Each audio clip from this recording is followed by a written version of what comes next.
Ven, sígueme. 2025. Para el hogar y la iglesia. Capítulo 15.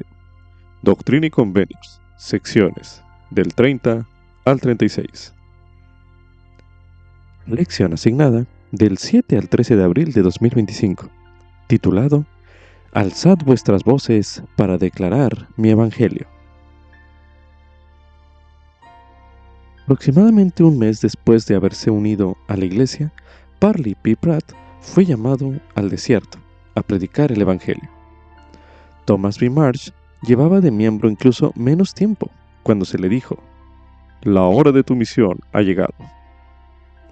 Igualmente, Orson Pratt, Edward Partridge y muchos otros habían sido bautizados recientemente cuando recibieron su llamamiento misional. Quizás haya una lección en ese modelo para nosotros en la actualidad. Si sabes lo suficiente como para aceptar el evangelio restaurado por medio del bautismo, sabes lo suficiente como para compartirlo con los demás. Por supuesto, siempre queremos aumentar el conocimiento que tenemos del evangelio, pero Dios nunca ha dudado en llamar a los indoctos a predicar su evangelio. De hecho, nos invita a todos a que abramos nuestra boca para declarar el evangelio. La mejor manera de lograrlo no es por medio de nuestra propia sabiduría y experiencia, sino por el poder del Espíritu. También se recomienda estudiar el artículo La fe y la caída de Thomas Marsh, parte de Revelaciones en Contexto, disponible en la Biblioteca del Evangelio, el cual estudiaremos a continuación. La fe y la caída de Thomas Marsh, por Kai Darowski. Los relatos de la historia de la Iglesia se han utilizado como advertencia con tanta frecuencia como el de Thomas B. Marsh. Marsh, quien fuera el primer presidente del Quórum de los 12 Apóstoles, abandonó la Iglesia en 1838. Más adelante se arrepintió y recobró todos los derechos de miembro en 1857. Su importancia en los primeros años de la Iglesia se pone de manifiesto en el hecho de ser el único destinatario de 2 revelaciones de doctrina y convenios, y de haber recibido instrucciones específicas en otras 4. Marsh se escapó de su casa a los 14 años y se mantuvo a sí mismo con varios puestos de trabajo en Vermont y Nueva York, hasta un poco después de cumplir 20 años. Entonces se casó, se estableció en Boston y encontró trabajo en una empresa diseñadora de tipos, en donde trabajó varios años.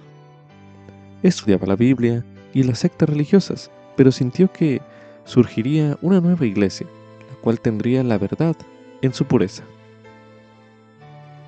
En 1829, Marsh afirmó: creí que el Espíritu de Dios me dictó que hiciera un viaje hacia el oeste.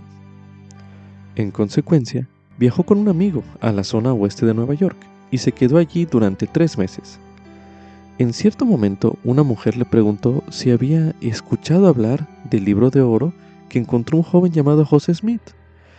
Marsh tuvo grandes deseos de saber en cuanto al asunto y visitó Palmira. Encontró a Martin Harris en la oficina de imprenta de E.B. Grandin, donde se acababan de imprimir las primeras 16 páginas del libro de Mormón. Dado que José Smith se encontraba entonces en Harmony, Pensilvania, Harris lo llevó a ver a Oliver Cowdery, quien en sus palabras, me dio toda la información sobre el libro que yo deseaba. Muy complacido con todo lo que aprendió, Marsh regresó a su hogar en Boston y compartió su nuevo conocimiento con su esposa, quien también creyó que era de Dios. Desde este momento y durante aproximadamente un año, mantuve correspondencia con Oliver Cowdery y José Smith y me preparé para viajar al oeste. Así escribió Marsh. Tras enterarme por carta que el día 6 de abril de 1830 se había organizado la Iglesia de Jesucristo, continuó él, me mudé a Palmira, condado de Ontario, en septiembre de ese año, y llegué a la casa de José Smith con toda mi familia. Durante ese mes fui bautizado por David Whitmer en el lago Cayuga, y unos pocos días después fui ordenado elder por Oliver Cowdery, con 6 élderes, en la casa del padre Whitmer. Más tarde, durante ese mismo mes, se llevó a cabo la segunda conferencia de la iglesia en Fayette, Nueva York. Durante la reunión, José Smith recibió revelaciones para 4 personas, entre ellas una para Thomas Marsh, ahora conocida como la sección 31 de Doctrina y Convenios. La revelación es rica en contenido. Algunas palabras son similares a otras revelaciones de los primeros tiempos, y algunas promesas e instrucciones son personales para Marsh y su familia. El Señor le dijo a Marsh que le bendeciría a él y a su familia. Sí, a sus pequeñitos. En ese momento, él tenía 3 hijos, el mayor de los cuales tenía 9 años. Marsh fue llevado a servir como misionero y se le dijo que sus pecados le eran perdonados. Se le aconsejó ser paciente, no ultrajar, orar siempre y prestar oído al Consolador. La revelación contiene una promesa intrigante. Dice así: He aquí, te digo que serás cual médico para la iglesia, pero no para el mundo, porque no te recibirán. Así se lee en Doctrina y Convenios, en la sección 31, el versículo 10. ¿Qué significaba este título? Fue reconocido como doctor en medicina para ayudar a los miembros con necesidades de salud, o tenía un significado de carácter más religioso tal vez, como alguien llamado a ministrar o sanar a otras personas espiritualmente. Solo se mencionan 2 ocasiones en que Marsh ayudó a miembros con enfermedades físicas y no contaba con ninguna capacitación médica especial. El término médico del alma es tan antiguo como Sócrates, y otras iglesias han utilizado los términos doctor para la iglesia o doctor de la iglesia durante cientos de años. La última parte del versículo, pero no para el mundo, porque no te recibirán, agrega ambigüedad. Un siervo fiel. Hay muchas indicaciones de que durante varios años, Thomas Marsh siguió humildemente el consejo que recibió. Fue ordenado sumo sacerdote en 1831 y sirvió en misiones en 1831 y 1832. Se mudó con su familia a Sion, condado de Jackson, Missouri, en 1832. Se estableció con ellos junto al río Big Blue y prestó servicio como presidente de la rama Big Blue. Junto con otros miembros de la iglesia, fue expulsado a la fuerza del condado de Jackson en 1833 y se mudó al condado de Lafayette para el invierno, y después al condado de Clay. Fue llamado al Sumo Consejo en Missouri en 1834 y designado junto con otras personas para recibir una investidura de poder espiritual en la Casa del Señor en Kirtland, Ohio, que se encontraba entonces en construcción. Conforme a la revelación, Marsh partió hacia Kirtland en enero de 1835. Predicó en el camino y llegó en abril. Sin que él lo supiera durante sus viajes, había sido llamado al Quórum de los 12 Apóstoles, recientemente organizado en febrero. Fue ordenado poco después de su llegada a Kirtland. Por antigüedad y revelación fue nombrado presidente del Quórum, a pesar de que todavía era relativamente joven, con unos 35 años. Al mes siguiente, Marsh y otros miembros de los 12 partieron a los estados del este a servir una misión y regresaron en septiembre. Aquel otoño y aquel invierno asistió a la escuela de los élderes y a la escuela de hebreo en Kirtland. También participó en la preparación espiritual para la investidura de poder que esperaban que llegara con la dedicación de la casa del Señor en Kirtland. Marsh asistió a la dedicación el 27 de marzo de 1836, así como a la asamblea solemne 3 días después. El mes siguiente, emprendió el viaje a Missouri para regresar con su familia, y predicó mientras viajaba. De julio a septiembre visitó ramas de la iglesia en Illinois, Kentucky y Tennessee. Surgen problemas. Para el año siguiente, las relaciones entre los 12 apóstoles se habían deteriorado significativamente. Fue una época de intensificación de conflictos y descontento dentro de la iglesia en Kirtland. Entre los 12, la juventud y la falta de experiencia, la ausencia de un orden de autoridad entre ellos, así como los desacuerdos sobre sus funciones, sus propósitos y los límites de su autoridad, ocasionó una falta de armonía. Esas dificultades se agravaron por la distancia y las dificultades de comunicación, ya que algunos residían en Kirtland y otros en Missouri, y los miembros del quórum de ambos lugares a menudo eran llamados a servir en una misión en otro lugar.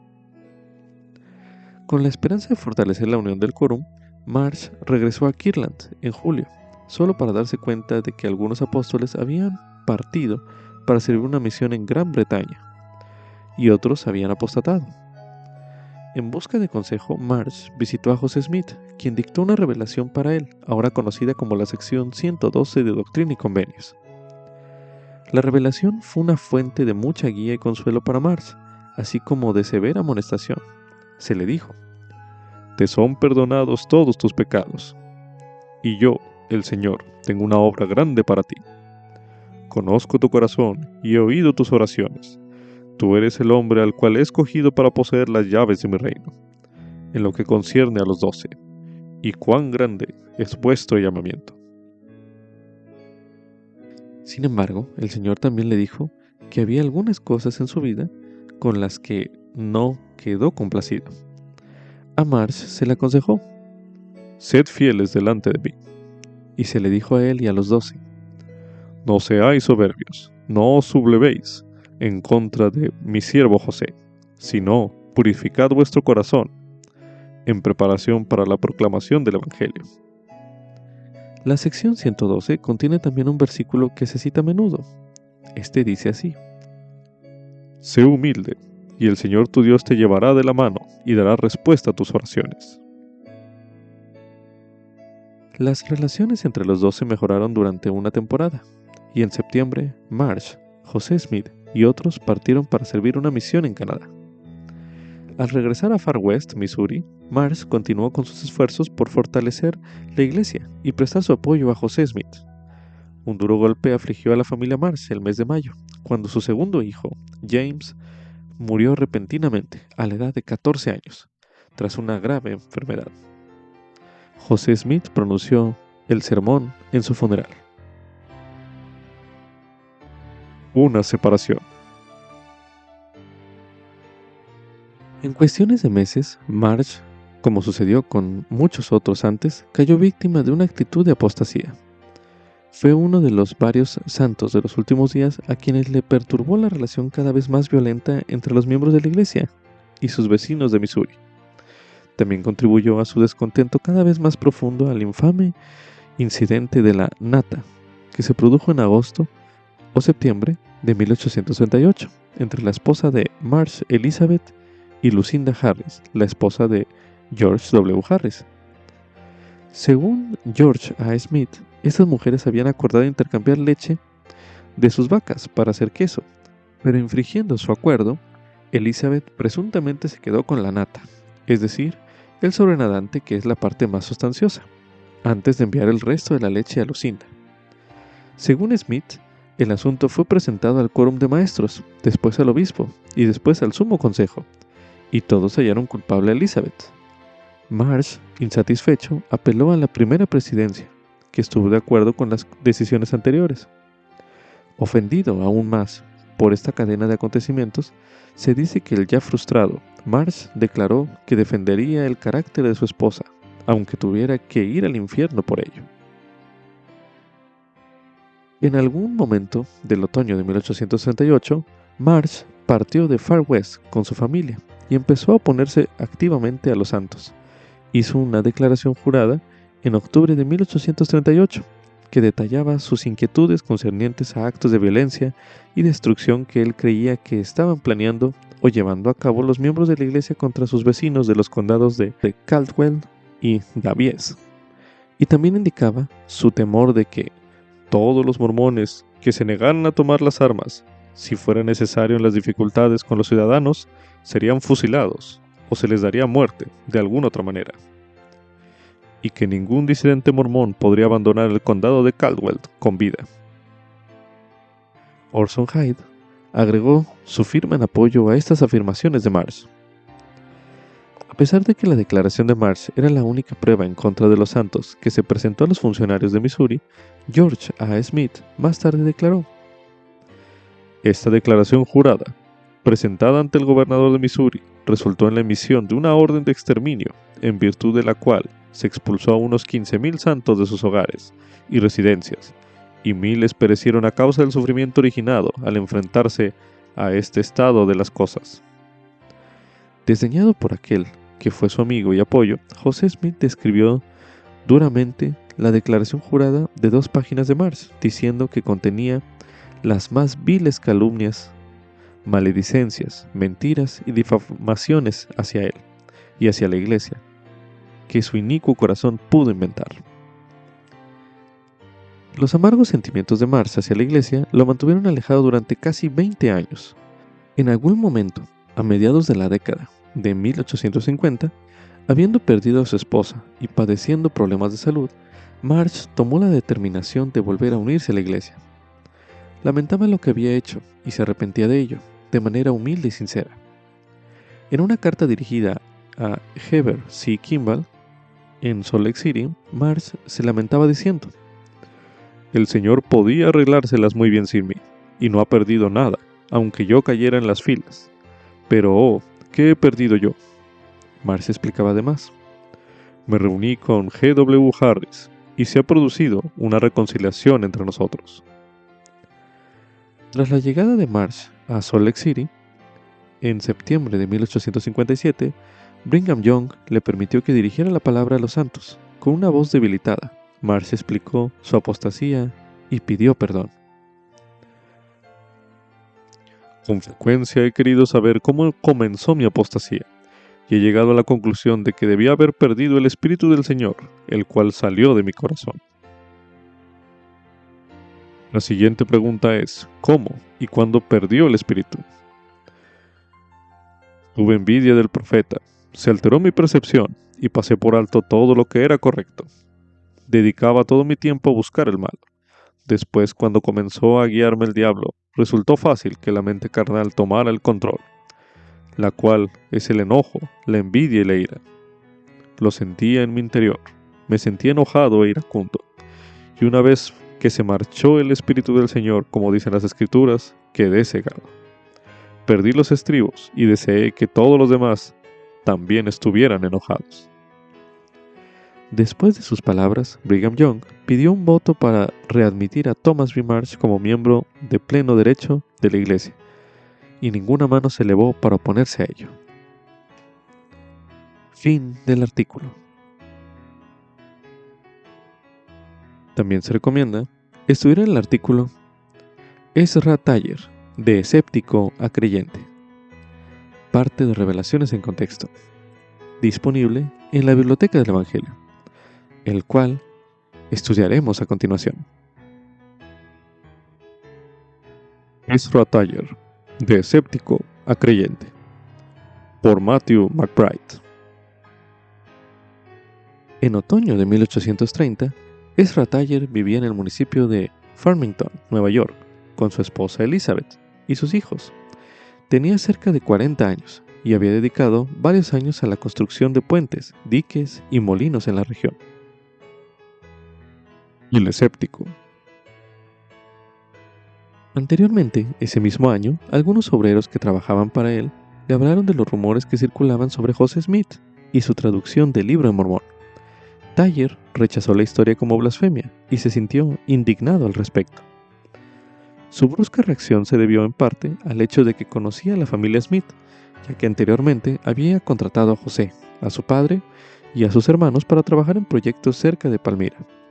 La idea de que José tradujera y publicara un libro de escrituras era totalmente incongruente con lo que Taller sabía de aquel joven sin educación. Taller se preocupó al descubrir que varios de sus familiares estaban empezando a interesarse por el Libro de Mormón. Mientras se encontraba fuera durante unos días, su hermanastro y su sobrino fueron a caballo a escuchar la prédica de Hyrum Smith. Cuando Taller regresó, los reprendió y les exigió que no volvieran a llevarse sus caballos para escuchar predicar a esos miserables blasfemos. Ellos sostuvieron que había algo interesante en ello y que tenía que ir a escucharlo. Taller seguía sin convencerse, pero su hermano vino a visitarlo poco después desde Auburn, Nueva York, a unos 60 kilómetros del este. Él también deseaba obtener más información acerca del libro mormón y pidió a Tyler que fuera con él a escuchar la prédica de los Smith. No se me hallará en pos de tan falsa ilusión, replicó Tyler. Su hermano insistió en que no tenía nada de malo ir a escuchar. Después de todo, Ezra conocía a la familia Smith. Tyler accedió a ir a regañadientes. El creyente. Un domingo a principios de octubre, los dos hermanos recorrieron unos 20 kilómetros hasta la granja de los Smith en Manchester, al sur de Palmira. Al llegar, encontraron una gran cantidad de personas que llenaban la parcela donde se encontraba la casa de troncos de José Smith padre, y se extendía hasta el camino. Decidido a escuchar lo que se decía, Tyler se abrió paso entre la gente para colocarse cerca del estrado, en la parte de enfrente. Cuando Hyrum Smith empezó a predicar, la renuencia de Tyler desapareció. Posteriormente, escribió acerca de la experiencia que vivió ese día. Él dijo: cada palabra me llegó a lo más profundo del alma. Pensé que cada palabra iba dirigida a mí. Las lágrimas me corrían por las mejillas. Yo era muy orgulloso y testarudo. Muchos de quienes estaban allí me conocían. Me senté para recuperarme antes de atreverme a levantar la mirada. Después del sermón, Hyrum le mostró a Tyler una copia del libro mormón. Cuando lo tomó, de inmediato lo embargó un gozo exquisito. Cerró la portada y preguntó: ¿cuánto cuesta? Pagó los 14 chelines y tomó el libro. Cuando Martin Harris, que se encontraba cerca, afirmó que el libro era verdadero, Tyler contestó: no necesitaba decírmelo, porque yo sabía que era verdadero, tan bien como él. Al llegar a casa, Tyler se dio cuenta de que, aunque él estaba totalmente convencido, otra cosa era que sus familiares, amigos y vecinos lo entendieran, y más aún que creyeran como creía él. Entre sus vecinos se corrió la voz de que Ezra Tyler, respetable hombre de negocios, era ahora Ezra Tyler, creyente en José Smith y en su Biblia de oro. La casa de Tyler no tardó en rebosar de vecinos deseosos de disuadirlo. Él lo relató así: estuvieron en mi casa todo el día e hicieron creer a mi esposa que yo estaba loco y que iba a perder a mis amigos y todas mis propiedades. Cuando Tyler intentó razonar con una pareja metodista acerca de su nueva fe, ellos rechazaron bruscamente sus argumentos, lo que llevó a la esposa de Tyler, Elizabeth, a desesperarse. Mi esposa comenzó a llorar, escribió, y dijo que yo estaba loco, que eso me arruinaría y que ella me iba a abandonar. Él consiguió aplacar sus temores, pero su nueva fe pronto sufriría más ataques. Se llevó su ejemplar del libro mormón a la población cercana de Canandaigua, donde sus amigos, nada impresionados con el libro, se turnaron para darle su opinión. Cuando le preguntaron si todavía seguía creyendo, les contestó: no podía decir que lo creía, lo sabía. El editor de un periódico local dijo que él podía decirme que yo no sabía nada en cuanto a Dios, si no había recibido una educación liberal. Tyler demostró su sencilla fe y dio testimonio de Dios y del libro de Mormón. La revelación. A raíz de esos encuentros, Tyler tuvo una visión o un sueño en el que apareció un hombre que le trajo un pergamino y se lo mostró, y también una trompeta, y le dijo que la soplara. Le dije que yo nunca había tocado una trompeta, y me dijo: puedes soplar, inténtalo. Me la puse en la boca y soplé, y emitió el sonido más hermoso que jamás he escuchado. El significado del sueño pronto llegaría a ser evidente para Tyler. El domingo siguiente, Tyler volvió a Manchester para reunirse con otros creyentes. En esa ocasión conoció a José Smith y le relató su experiencia con el libro mormón. Aceptó la invitación de José de ser bautizado y se desplazó a unos cuantos kilómetros hasta el estanque de un molino donde Parley P. Pratt lo bautizó a él y a otras personas, entre las que se encontraba un hombre llamado Northrop Sweet. José Smith los confirmó.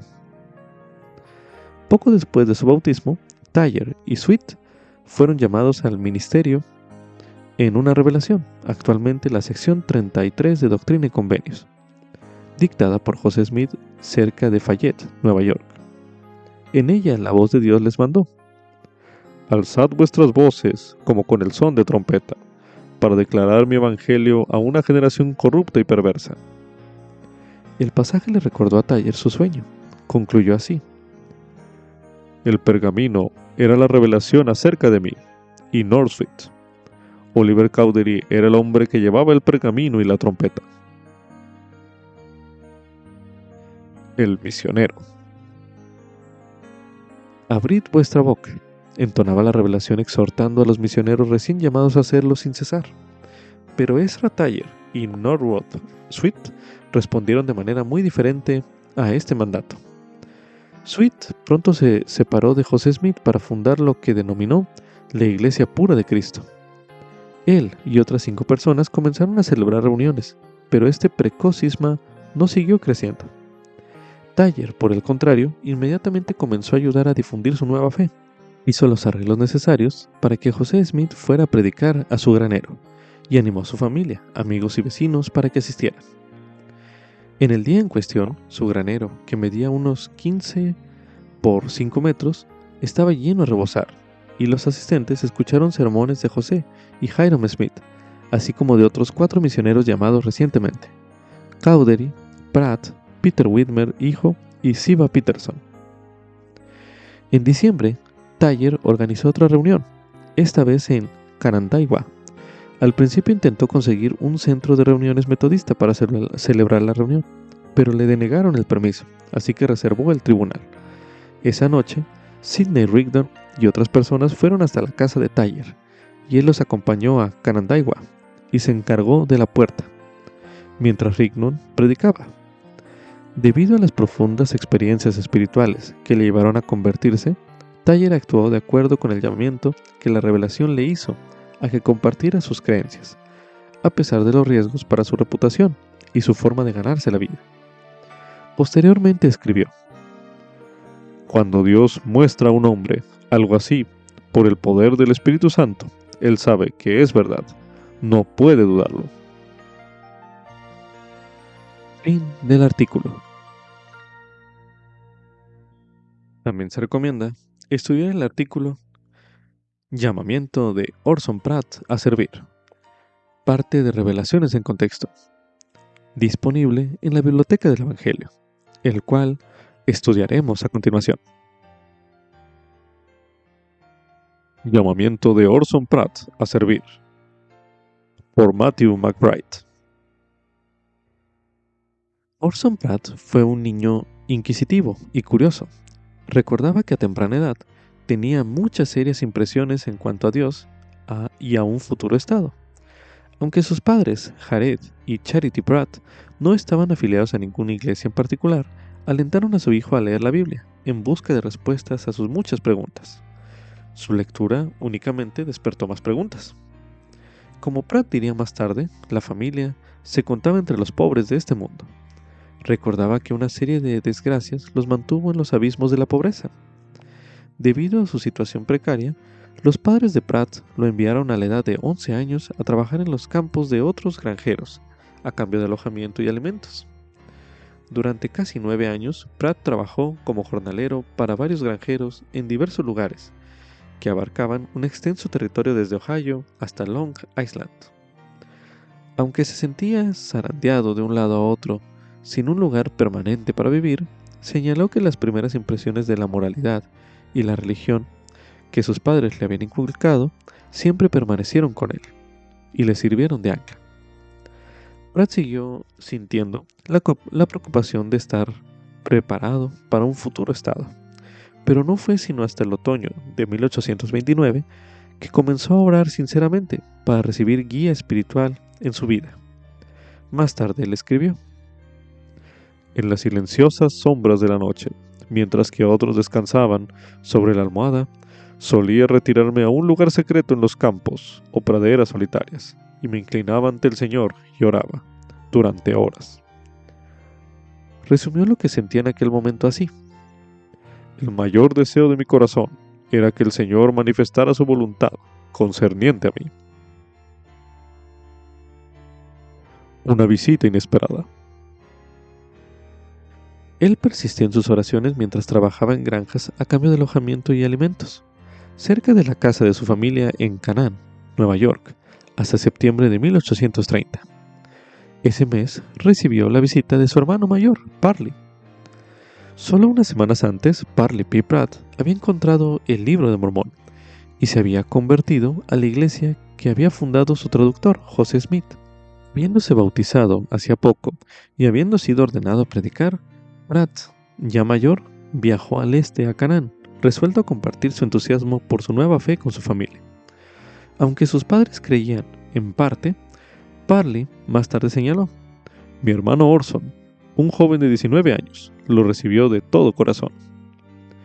Lo que Orson Pratt oyó en el mensaje de su hermano satisfizo sus anhelos espirituales y se bautizó el 19 de septiembre, cuando cumplió 19 años. Unas semanas después de su bautismo, se marchó a Fayette, Nueva York, ansioso de conocer a José Smith. Un llamado a predicar. Después de un viaje de más de 300 kilómetros, Pratt llegó a la casa de Peter Whitmer padre, donde residía José Smith en aquel entonces. Allí conoció a José y se enteró de que su hermano, Parley, había sido llamado por revelación para ir a los lamanitas para proclamarles alegres nuevas de gran gozo. Orson Pratt, aún ansioso por conocer la voluntad del Señor con respecto a él, le pidió a José si él podía determinar cuál era su misión. ¿Había una revelación para él como la había habido para su hermano? José Smith invitó a Orson Pratt y a John Whitmer a la planta de arriba, al salón donde José había terminado hacía poco la traducción del Libro de Mormón. En ese espacio más privado, José le preguntó a Pratt si estaría dispuesto a escribir la revelación a medida que él la dictaba. Por ser en aquel entonces joven y tímido, y al sentir su falta de dignidad, Pratt preguntó si John Whitmer podría actuar como escriba en lugar de él. José Smith estuvo de acuerdo, y sacó una pequeña piedra llamada piedra vidente, y poniéndola en un sombrero, comenzó a hablar. En la revelación, el Señor elogió a Pratt por su fe, y lo llamó al ministerio, diciendo: bendito eres porque has creído, y más bendito eres porque te he llamado a predicar mi evangelio. Orson Pratt describió más tarde sus sentimientos al oír al Señor hablarle por medio de José.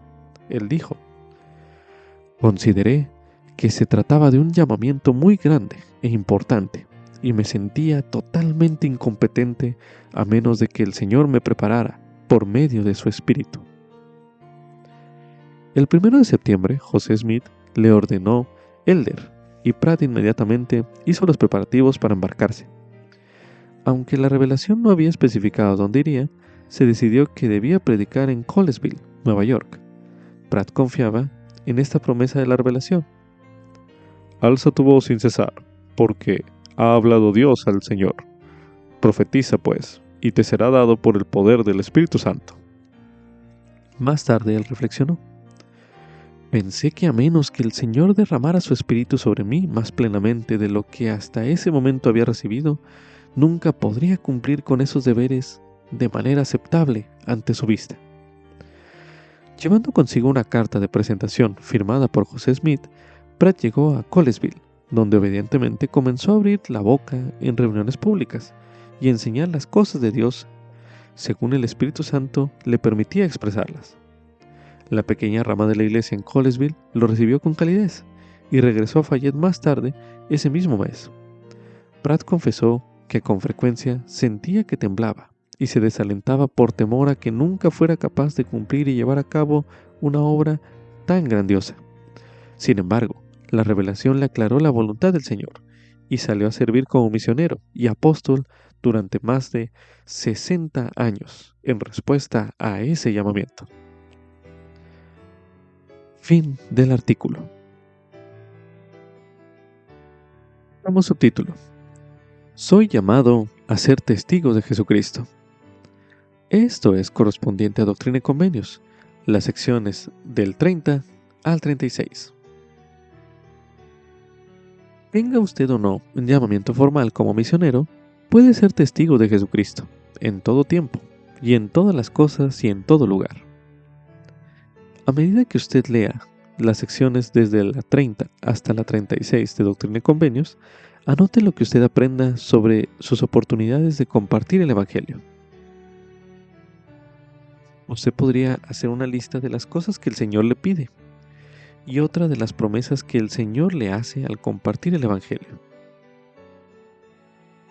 A continuación se leerá una serie de versículos con el propósito de que usted efectúe esta actividad. A continuación se leerá Doctrina y Convenios en la sección 30, el versículo 8, que dice lo siguiente. Por tanto, presta atención a estas cosas y sé diligente en guardar mis mandamientos, y serás bendecido para vida eterna. Amén. Continuando con este ejercicio, ahora se leerá en Doctrina y Convenios, en la sección 31, los versículos del 3 al 5, que dicen lo siguiente. Alza tu corazón y regocíjate, porque la hora de tu misión ha llegado, y será desatada tu lengua, y declararás buenas nuevas de gran gozo a esta generación. Declararás las cosas que han sido reveladas a mi siervo José Smith, hijo. Comenzarás desde ahora a predicar, sí, a cosechar en el campo que ya está blanco para ser quemado. Por tanto, mete tu hoz con toda tu alma, y tus pecados te son perdonados, y tus espaldas serán cargadas de gavillas, porque el obrero es digno de su salario. Por consiguiente, tu familia vivirá. Continuando con este ejercicio, a continuación se leerá en Doctrina y Convenios, en la sección 32, los versículos 1 y 5, que dicen lo siguiente. Y ahora, concerniente a mi siervo Parley P. Pratt, he aquí, le digo, vivo yo, que es mi voluntad que declare mi evangelio y aprenda de mí, y sea manso y humilde de corazón. Y darán oído a estas palabras sin liviandad, y yo los bendeciré. Amén. Para finalizar este ejercicio, a continuación se leerá en Doctrina y Convenios, en la sección 35, los versículos del 13 al 15, así como también el versículo 24, los cuales dicen lo siguiente. Por tanto, llamo a lo débil del mundo, a aquellos que son indoctos y despreciados, para trillar a las naciones por el poder de mi espíritu. Y su brazo será mi brazo, y yo seré su escudo y su broquel, y ceñiré sus lomos, y lucharán por mí varonilmente, y sus enemigos estarán debajo de sus pies, y dejaré caer la espada en su defensa, y por el fuego de mi indignación los preservaré. Y se predicará el evangelio a los pobres y a los mansos, y estarán esperando la hora de mi venida, porque ya está próxima. Guardad todos los mandamientos y convenios que os ligan, y haré estremecer los cielos para vuestro beneficio, y Satanás temblará, y Sión se regocijará sobre los collados, y florecerá. Durante la lectura en los próximos bloques, de las secciones 30 a la 36 de Doctrina y Convenios, usted también podría buscar principios que le ayuden a compartir el Evangelio. Ahora leeremos en Doctrina y Convenios, en la sección 31, el versículo 3, para dar énfasis a la siguiente pregunta, el cual dice lo siguiente. Alza tu corazón y regocíjate, porque la hora de tu misión ha llegado, y será desatada tu lengua, y declararás buenas nuevas de gran gozo a esta generación. Medite a continuación. ¿Qué le inspira a usted a declarar buenas nuevas de gran gozo? Medite brevemente.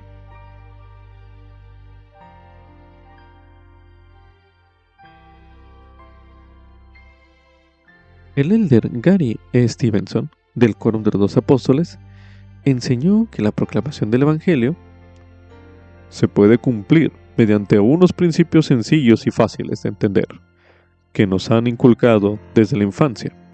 Es amar, compartir e invitar. Este es un fragmento del mensaje Amar, compartir, invitar, pronunciado en la Conferencia General de abril de 2022. A continuación, se le invita a considerar estudiar este mensaje mientras piensa en sus conocidos, amigos y familiares.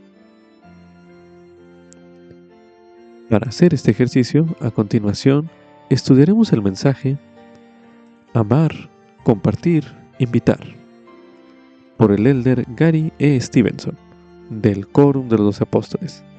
Mensaje pronunciado en la Conferencia General de abril de 2022, el cual estudiaremos a continuación. Imaginemos por un momento que nos hallamos en un monte de Galilea, presenciando la maravilla y la gloria del Salvador resucitado, que conversa con sus discípulos. Qué impresionante habría sido estar allí en persona, escuchando estas palabras que él compartió con ellos. Su mandato solemne, por tanto, ir y hacer discípulos a todas las naciones, bautizándolos en el nombre del Padre y del Hijo y del Espíritu Santo. Seguramente, estas palabras nos facultarían, inspirarían y conmoverían a cada uno de nosotros, como sucedió con sus apóstoles, quienes de hecho dedicaron el resto de su vida a hacer justo eso. Curiosamente, los apóstoles no fueron los únicos que se tomaron muy en serio las palabras de Jesús. Los miembros de la iglesia primitiva, desde el más nuevo hasta el más veterano, tomaron parte en la gran comisión del Salvador, compartiendo la buena nueva del Evangelio, tanto con conocidos como con desconocidos. La determinación de compartir su testimonio de Jesucristo ayudó al crecimiento expansivo de su iglesia, recientemente establecida. También nosotros, en calidad de discípulos de Cristo, se nos invita en la actualidad a dar oído a su comisión como si estuviéramos en aquel monte de Galilea, donde Él la declaró por primera vez. Esa comisión empezó de nuevo en 1830, cuando José Smith apartó a su hermano Samuel como el primer misionero de la Iglesia de Jesucristo. Desde entonces, más de 1,5 millones de misioneros han recorrido el mundo, enseñando a todas las naciones y bautizando a quienes aceptan las alegres nuevas del Evangelio restaurado. Tal es nuestra doctrina y nuestro deseo más apreciado. Desde el niño más pequeño hasta el más anciano de nosotros, anhelamos el momento en que podamos dar oído al llamado del Salvador y compartir el Evangelio con las naciones del mundo. Estoy seguro de que ayer ustedes, jóvenes y jovencitas, sintieron un desafío fortalecedor y similar de nuestro profeta cuando los invitó a prepararse para el servicio misional de tiempo completo, tal y como el Salvador hizo con sus apóstoles. Así como los corredores en la línea de salida, aguardamos con ilusión la invitación oficial, completa con la firma del profeta, que indica el comienzo de la carrera. Se trata de un deseo noble e inspirador. No obstante, consideremos esta pregunta: ¿por qué no comenzamos todos ahora? Tal vez se pregunten: ¿cómo puedo ser misionero sin una placa con mi nombre? O quizá nos digamos: a los misioneros de tiempo completo se los aparta para hacer esta obra. Me gustaría ayudar, pero quizás más adelante, cuando la vida se calme un poco. Hermanos y hermanas, es mucho más sencillo que eso. Afortunadamente, se puede cumplir con la gran comisión del Salvador mediante un principio sencillos y fáciles de entender que se nos han inculcado desde la infancia: amar, compartir e invitar. Lo primero que podemos hacer es amar como Cristo amó. Nuestro corazón está apesumbrado con el padecimiento y las tensiones de seres humanos en todo el mundo en estos tiempos tumultuosos. Sin embargo, también nos puede inspirar el derramamiento de compasión y humanitarismo que han demostrado personas de todas partes en sus intentos por llegar hasta los marginados. Los que han tenido que abandonar sus hogares, se han visto separados de sus familias o han vivido otras formas de pesar y desesperanza.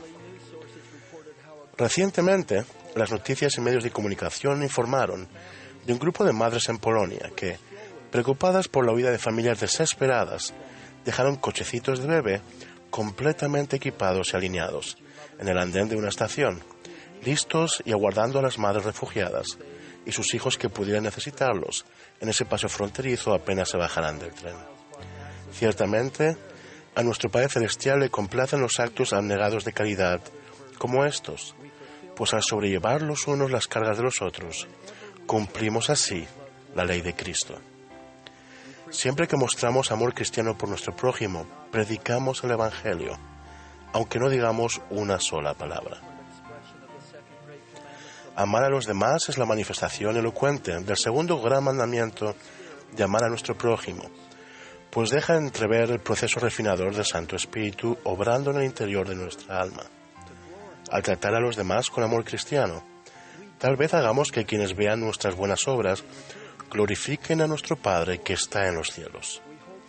Lo hacemos sin esperar nada a cambio.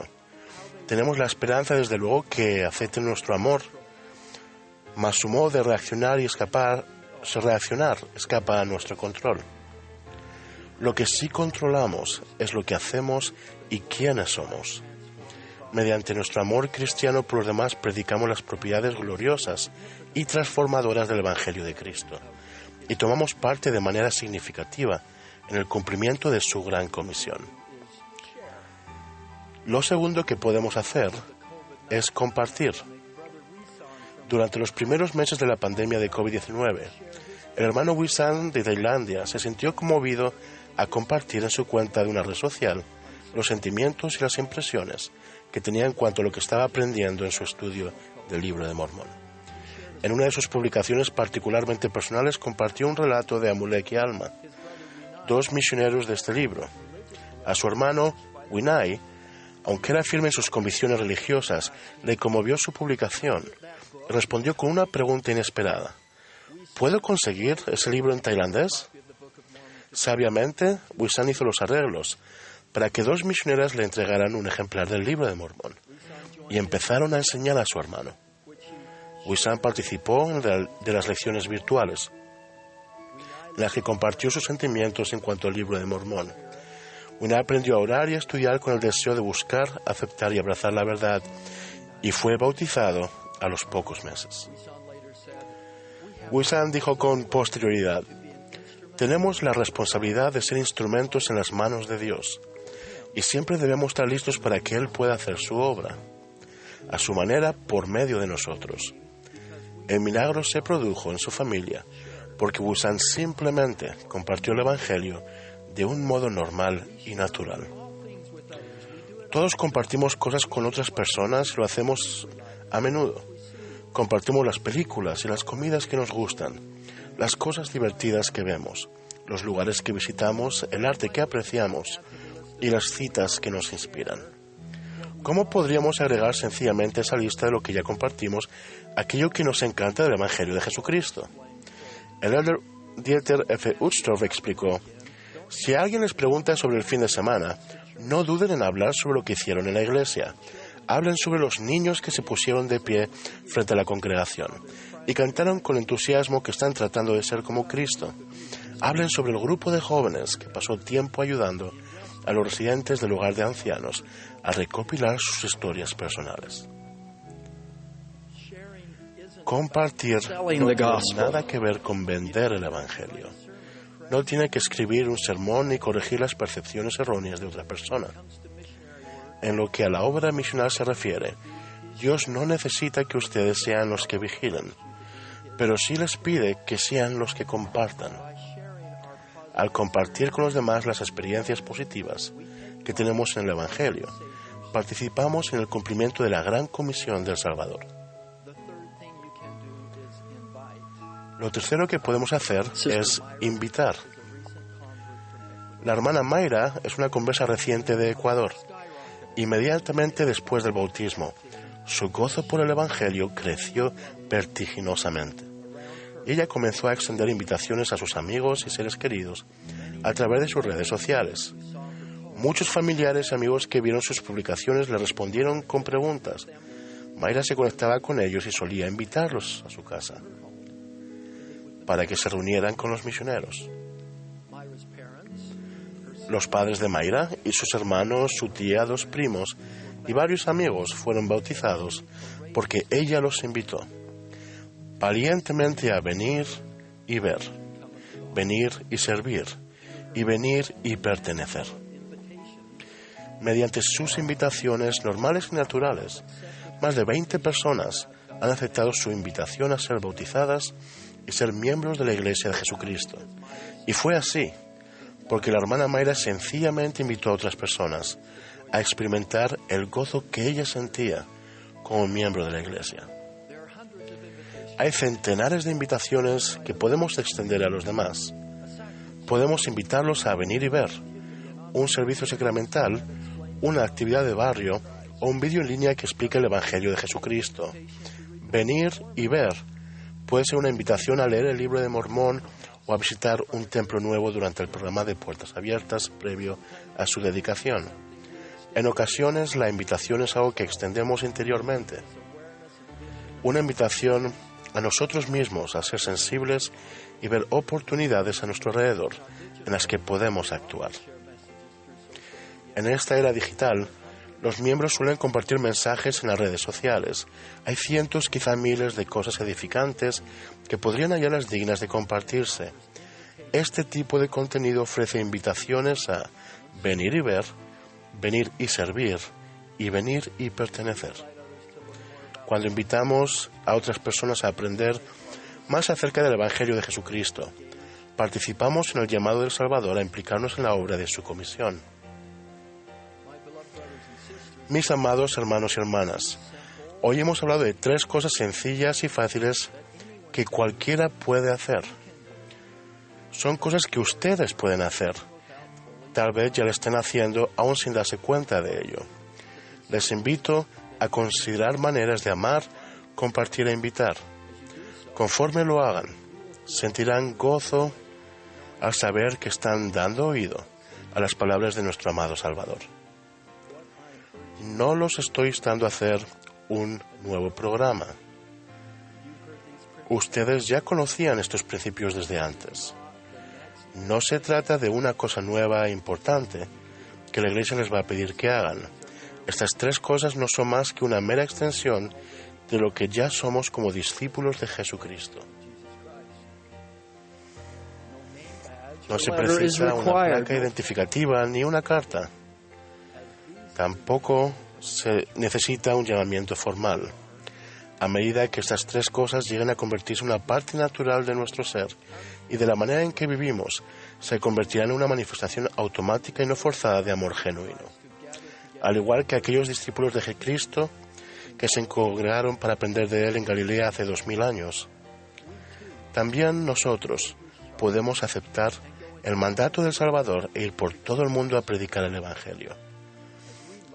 Al amar, compartir e invitar, tomamos parte en esta obra grande y gloriosa que prepara la tierra para el regreso de su Mesías. Ruego que demos oído al llamado del Salvador y que nos esforcemos por involucrarnos en su gran comisión. En el nombre de Jesucristo. Amén. Después de haber estudiado el mensaje del Elder Stevenson, medite a continuación. ¿Qué ideas vinieron a su mente sobre cómo puede usted compartir con sus familiares, conocidos y amigos aquello que le encanta del Evangelio de Jesucristo? Medite brevemente.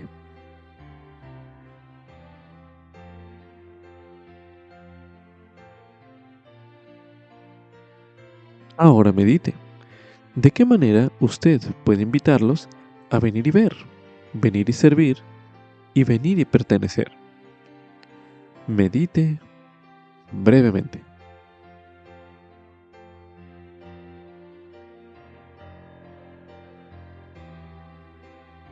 A continuación, se le invita a escuchar o cantar un himno relacionado con la invitación de compartir el Evangelio o la obra misional.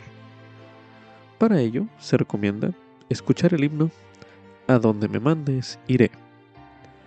El himno número 175 de los himnos de la Iglesia de Jesucristo de los Santos de los Últimos Días, disponible en la Biblioteca del Evangelio. Coloque pausa a este recurso de audio y haga este ejercicio ahora mismo.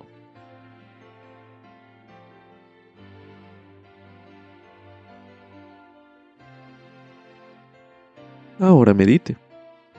¿Qué quiere el Señor que usted haga y sea para compartir su Evangelio? Medite una última vez en este bloque de lectura.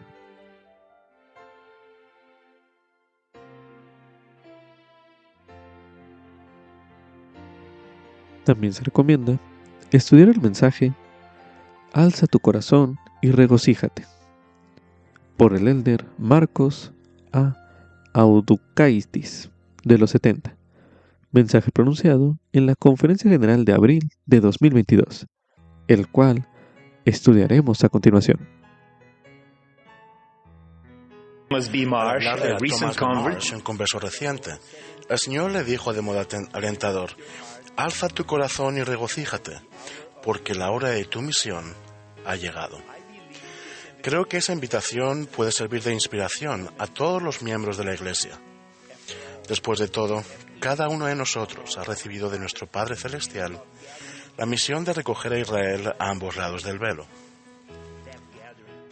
Ese recogimiento, ha dicho el presidente Russell M. Nelson, es lo más importante que se está llevando a cabo hoy en la Tierra. Nada se le compara en magnitud, nada se le compara en importancia, nada se le compara en majestuosidad. Sin duda, hay muchas causas nobles en el mundo. Es imposible mencionarlas todas. Pero ¿no les gustaría participar en una gran causa que está a su alcance y en la que su contribución marca una diferencia crucial? El recogimiento marca una diferencia eterna para todos. En esa causa pueden participar personas de todas las edades, independientemente de sus circunstancias o de dónde vivan. No hay ninguna otra causa más inclusiva en el mundo. Al dirigirse específicamente a los jóvenes, el presidente Nelson dijo: nuestro Padre Celestial ha reservado a muchos de sus espíritus más nobles, quizás su mejor equipo, para esta fase final. Esos nobles espíritus, esos excelentes jugadores, esos héroes, son ustedes. Si ustedes han sido preparados antes de esta vida y han nacido ahora para participar en la gran obra de recogimiento de Israel, a ambos lados del velo en estos últimos días. ¿Y por qué es tan importante esta causa? Porque el valor de las almas es grande a la vista de Dios. Y porque cualquiera que crea en Jesucristo y sea bautizado, éste será salvo y heredará el reino de Dios. Es más, todo lo que el Padre tiene le será dado a aquellos que reciban sus ordenanzas y guarden sus convenios. Además, los obreros son pocos. Solo en la Iglesia de Jesucristo de los Santos de los Últimos Días encontramos el poder, la autoridad y la manera de brindar esa bendición a los demás, ya sean vivos o muertos. Como dijo el presidente Nelson, cada vez que hacen algo que ayuda a cualquiera a ambos lados del velo a dar un paso hacia hacer convenios con Dios y recibir sus ordenanzas esenciales del bautismo y del templo, están ayudando a recoger a Israel. Es así de sencillo. Aunque hay muchos modos de ayudar en el recogimiento, me gustaría hablar de uno en particular: servir como misionero de tiempo completo. Para muchos de ustedes, aquello significa ser misioneros de enseñanza. Para muchos otros significará ser misioneros de servicio. El mundo intenta distraer a los jóvenes de esa responsabilidad sumamente sagrada, valiéndose del temor y las inseguridades. Algunas otras distracciones podrían ser el atravesar una pandemia, dejar un buen trabajo, posponer los estudios o tener un interés romántico en alguien en particular. Cada persona tendrá su propia serie de desafíos. Tales distracciones pueden surgir en el preciso momento de embarcarse en el servicio del Señor, y las decisiones que parecen obvias después no siempre son tan sencillas en ese momento. Conozco por experiencia la preocupada mente de las personas jóvenes en esta situación. Cuando me preparaba para ir a la misión, algunas sorprendentes fuerzas trataron de desanimarme. Una de ellas fue mi dentista. Cuando supo que lo visitaba a fin de poder ser misionero, intentó disuadirme de prestar servicio. Nunca había tenido el más mínimo indicio de que mi dentista estuviera en contra de la Iglesia. Interrumpir mis estudios también fue complicado. Cuando solicité permiso para ausentarme de mi programa universitario por 2 años, se me informó que no era posible. Si no regresaba después de 1 año, perdería mi plaza en la universidad. En Brasil, aquello era grave, pues el único criterio de admisión en los programas universitarios era un examen muy difícil y competitivo. Tras insistir repetidamente, me informaron a regañadientes que tras estar ausente 1 año, podría solicitar una excepción por motivos extraordinarios. Esta podría ser aprobada o no. Me aterraba la idea de volver a presentar el examen de ingreso tras 2 años alejado de los estudios. Además, estaba especialmente interesado en una joven y varios de mis amigos compartían el mismo interés. Pensaba a mí mismo, si me voy a la misión, estoy corriendo un riesgo. Pero el Señor Jesucristo fue mi gran inspiración para no temer el futuro conforme me esforzaba por servirle con todo mi corazón. Él también tuvo una misión que cumplir. En sus propias palabras explicó: porque he descendido del cielo, no para hacer mi voluntad, sino para la voluntad del que me envió. Y fue sencilla su misión, desde luego que no. Su sufrimiento, que era una parte esencial de su misión, hizo que él, aun Dios, el mayor de todos, temblara a causa del dolor y sangrara por cada poro y padeciera, tanto en el cuerpo como en el espíritu, y deseara no tener que beber la amarga copa y desmayar. Sin embargo, gloria sea al Padre, bebió y acabó sus preparativos para con los hijos de los hombres. Servir en una misión de tiempo completo puede parecernos difícil. Tal vez requiera que renunciemos a cosas importantes por un momento. El Señor lo sabe y siempre estará a nuestro lado. De hecho, en su mensaje a los misioneros en Predicad mi Evangelio, la primera presidencia promete: el Señor le recompensará y le bendecirá grandemente a medida que le sirva con humildad y con un espíritu de oración. Es verdad que todos los hijos de Dios son bendecidos de una u otra manera, pero hay una diferencia entre ser bendecido y ser bendecido grandemente en su servicio. ¿Recuerdan los desafíos que pensaba que afrontaba antes de la misión? ¿Mi dentista? Busqué otro. ¿La universidad? En mi caso, hicieron una excepción. ¿Recuerdan aquella joven? Se casó uno de mis buenos amigos. Pero Dios me bendijo grandemente y aprendí que las bendiciones del Señor pueden llegar de maneras diferentes a cómo las esperamos. Después de todo, sus pensamientos no son nuestros pensamientos. Entre las muchas grandes bendiciones que Él me ha dado por servirle como misionero de tiempo completo están una mayor fe en Jesucristo y en su expiación, y un conocimiento y testimonio más fuerte de sus enseñanzas, de modo que no soy fácilmente llevado por todo viento de doctrina. Perdí el miedo a enseñar. Aumentó mi capacidad de afrontar los desafíos con optimismo. Al observar a las personas y familias que conocía o enseñaba como misionero, aprendí que las enseñanzas de Dios son verdaderas cuando Él dice que el pecado no brinda verdadera felicidad y que la obediencia a los mandamientos de Dios nos ayuda a prosperar tanto temporal como espiritualmente. Y aprendí por mí mismo que Dios es un Dios de milagros. Todas esas cosas fueron cruciales en mi preparación para la vida adulta, incluso para el posible matrimonio y la paternidad, el servicio en la iglesia y la vida profesional y social.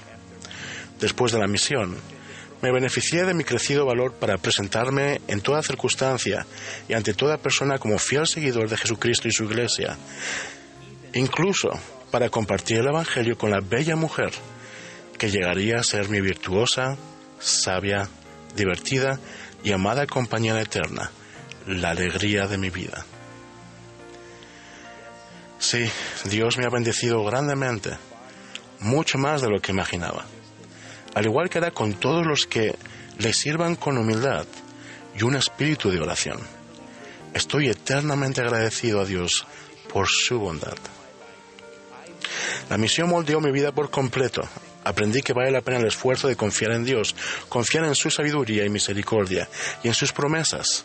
Después de todo, Él es nuestro Padre y sin duda alguna quiere lo mejor para nosotros.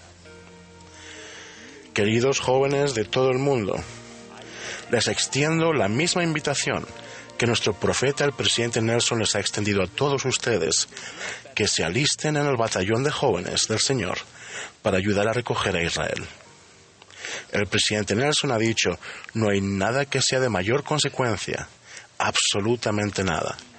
Ese recogimiento debería significar todo para ustedes. Esta es la misión para la cual fueron enviados a la tierra. Nacimos en esta época por un propósito divino, el recogimiento de Israel.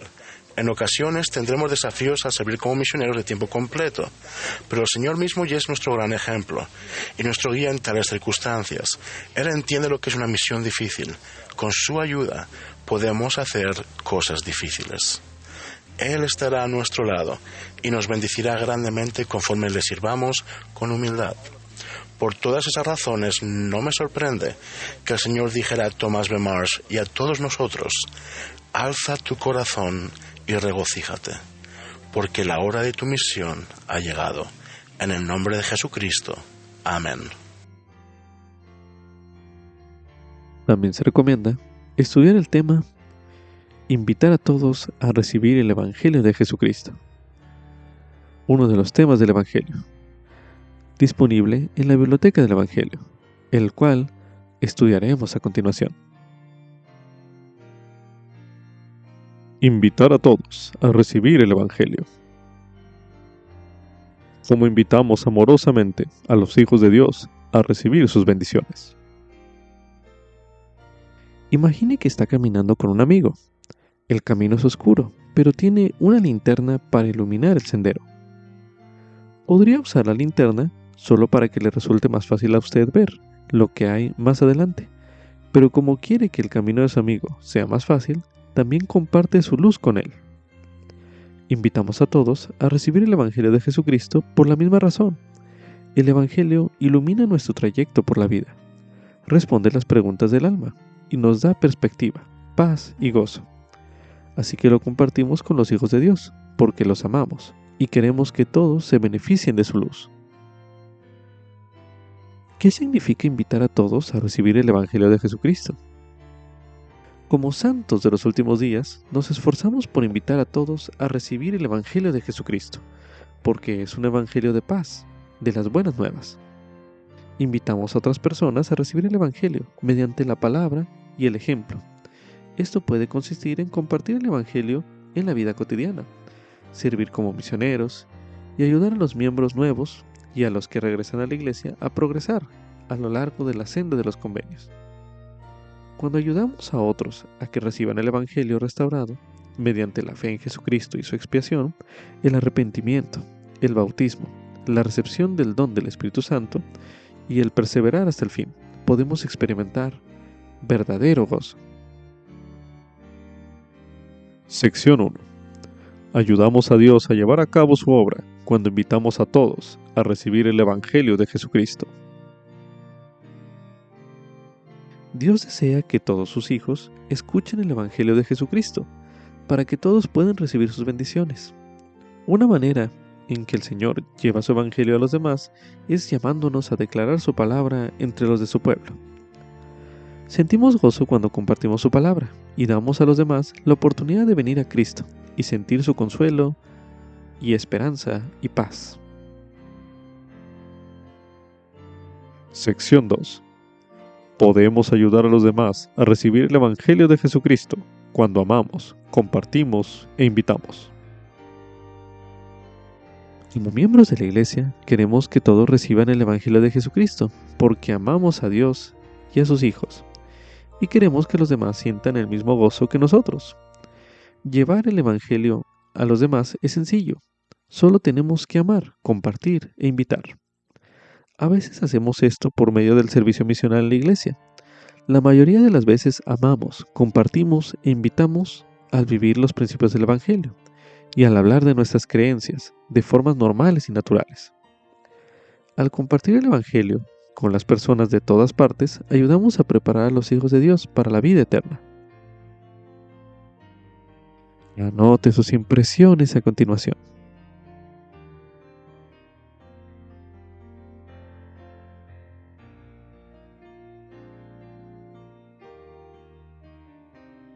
También se recomienda estudiar el tema ministrar como lo hace el Salvador, uno de los temas del Evangelio, disponible en la Biblioteca del Evangelio, el cual estudiaremos a continuación. Ministrar. Reseña. Ministrar consiste en cuidar de los demás a la manera de Cristo. Está motivado por nuestro deseo de cumplir el mandamiento de amar a nuestro prójimo e incluye el servicio a las personas, fruto de nuestra preocupación por su bienestar espiritual y temporal. El Salvador ejemplificó la administración durante su vida. Él sonrió, habló, caminó, escuchó, dedicó tiempo, animó, enseñó, alimentó y perdonó.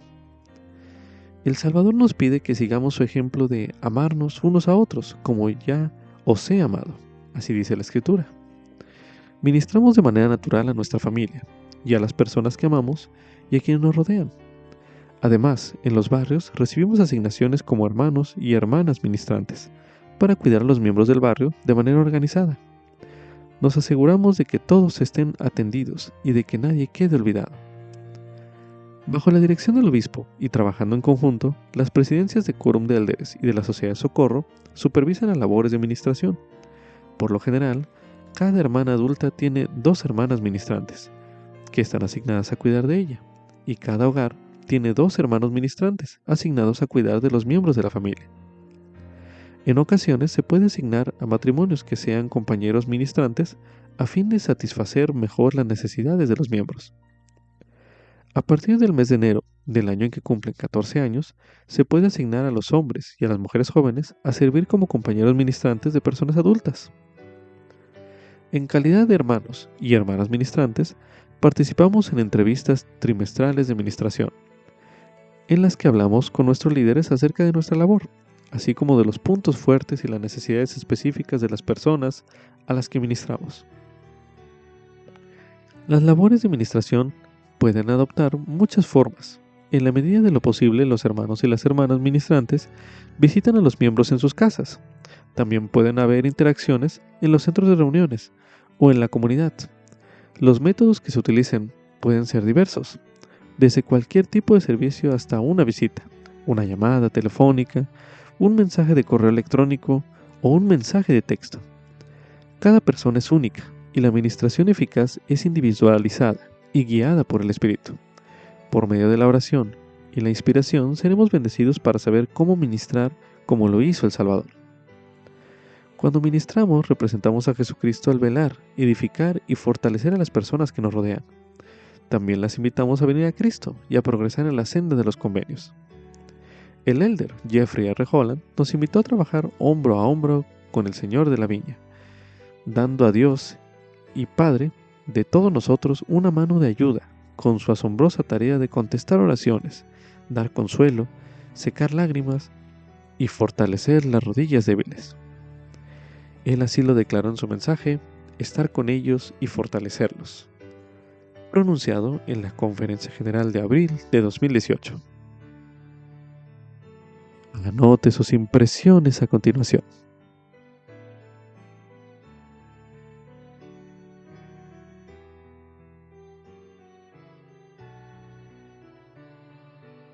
También se recomienda ver el video, invitar a todos a venir a Cristo, compartir el Evangelio. Un video disponible en la Biblioteca del Evangelio.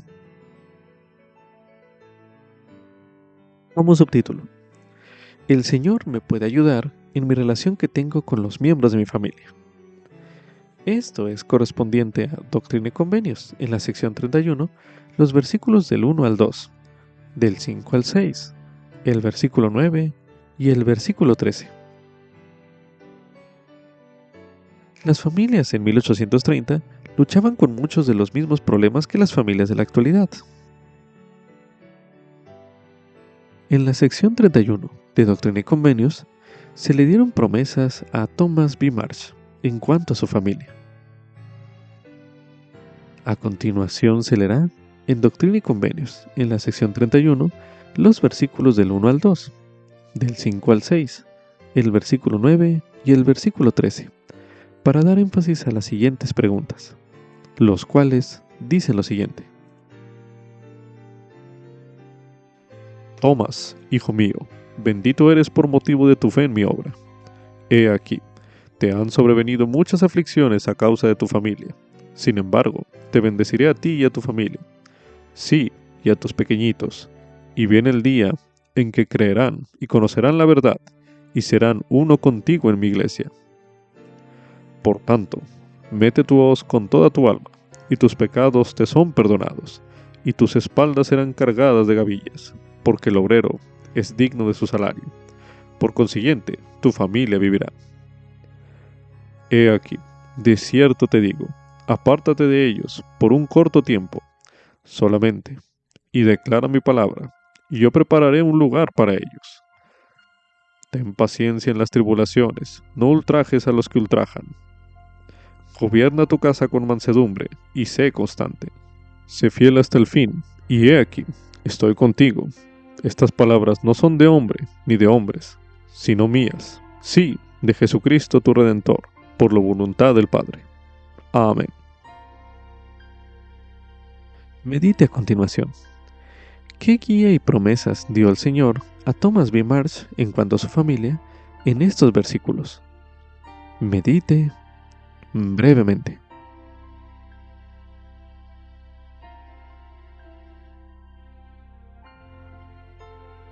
Ahora medite.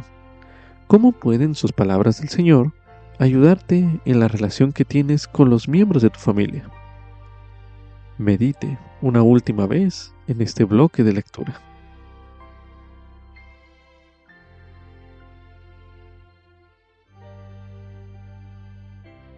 Para obtener un poco más de información en cuanto a Thomas B. Marsh, usted podría leer en el Libro de Santos, tomo 1, algunos fragmentos del capítulo 8 y del capítulo 11. A continuación se leerá un fragmento del capítulo 8 del Libro de Santos, tomo 1, titulado El establecimiento de la Iglesia de Cristo, el cual estudiaremos a continuación. Habiendo contratado a un editor, José regresó a Harmony en octubre de 1829 para trabajar en su granja y estar con Emma. Mientras tanto, Oliver, Martin y Hiram supervisarían la impresión y mantendrían a José informado del progreso de Grandin, recordando la desesperación que había sentido cuando perdió las primeras páginas de la traducción. José le pidió a Oliver que copiara el manuscrito del Libro de Mormón página por página, a fin de crear un duplicado para entregar al impresor, quien añadiría la puntuación y dispondría los caracteres tipográficos. Oliver disfrutó la tarea de copiar el libro, y las cartas que escribió en esa época estaban impregnadas del lenguaje del libro, haciendo eco de las palabras de Nephi, Jacob y Amulek del Libro de Mormón. Oliver le escribió a José acerca de la gratitud que sentía por la expiación infinita de Cristo. «Cuando empiezo a escribir sobre las misericordias de Dios», le dijo a José, «no puedo parar, y el tiempo y el papel me son insuficientes». Ese mismo espíritu atrajo a otras personas al Libro de Mormón mientras se estaba imprimiendo. Thomas Marsh, que había sido aprendiz de impresor, había intentado hallar su lugar en otras iglesias, pero ninguna de ellas parecía predicar el evangelio que él encontraba en la Biblia. Él creía que pronto se organizaría una iglesia nueva que enseñaría la verdad restaurada. Aquel verano, Thomas se sintió guiado por el Espíritu a viajar cientos de kilómetros desde su casa en Boston hasta el oeste del estado de Nueva York. Permaneció en la región unos 3 meses antes de iniciar el regreso a casa, sin saber por qué había viajado tan lejos. Sin embargo, en una parada que hizo en el camino, la mujer que lo hospedó le preguntó si había escuchado acerca del libro de oro de José Smith. Tomás dijo que no, y sintió la impresión de que debía averiguar más. La mujer le dijo que debía hablar con Martin Harris, y le indicó que fuera a Palmyra. Thomas se dirigió hacia allá inmediatamente y encontró a Martin en la imprenta de Grandin. El impresor le dio 16 páginas del Libro de Mormón, y Thomas se las llevó a Boston, ansioso por compartir con su esposa Elizabeth las primeras sensaciones de aquella nueva fe. Elizabeth leyó las páginas y también creyó que eran la obra de Dios. Continuando con este aprendizaje adicional de Thomas B. Marsh, a continuación se leerá un fragmento del Libro de Santos, tomo 1, en el capítulo 11, titulado Recibiréis mi ley, el cual estudiaremos a continuación. Poco después de que el Señor reveló su ley en Kirtland, los santos de Nueva York hicieron los preparativos finales para congregarse en Ohio. Vendieron sus tierras y propiedades con grandes pérdidas. Empacaron sus pertenencias en carromatos y le dijeron adiós a la familia y los amigos. Elizabeth y Thomas Marsh estaban entre los santos que se preparaban para mudarse. Después de que Thomas recibió las páginas del Libro de Mormón y regresó a su casa en Boston, se habían mudado a Nueva York para estar más cerca de José y la iglesia. El llamado a congregarse en Ohio se produjo unos pocos meses más tarde, por lo que Elizabeth y Thomas empacaron nuevamente, resueltos a congregarse con los santos y a edificar Sion a donde el Señor los dirigiera. La determinación de Elizabeth era resultado de su conversión. Aunque ella creía que el Libro de Mormón era la palabra de Dios, no se había bautizado de inmediato. Sin embargo, después de dar a luz un hijo en Palmyra, le pidió al Señor un testimonio de que el Evangelio era verdadero. Poco tiempo después, recibió el testimonio que buscaba y se unió a la iglesia, no queriendo negar lo que sabía y sintiéndose lista para ayudar en la obra. Se ha producido un gran cambio en mí, tanto en el cuerpo como en la mente, le escribió Elizabeth a la hermana de Thomas poco antes de partir hacia Ohio. Siento el deseo de estar agradecida por lo que he recibido y de buscar aún más. En la misma carta, Tomás compartió las noticias sobre el recogimiento. El Señor llama a todos a que se arrepientan, declaró, y se congreguen en Ohio rápidamente. No sabía si los santos iban a Ohio a edificar Sion, o si se estaban preparando para una mudanza más importante en el futuro. Pero no importaba. Si el Señor les mandaba congregarse en Missouri, o incluso en las montañas rocosas, a unos 1,600 kilómetros más allá de la frontera occidental de la nación, Él estaba listo para partir. No sabemos nada de los que debemos hacer, a menos que se nos revele, le explicó a su hermana.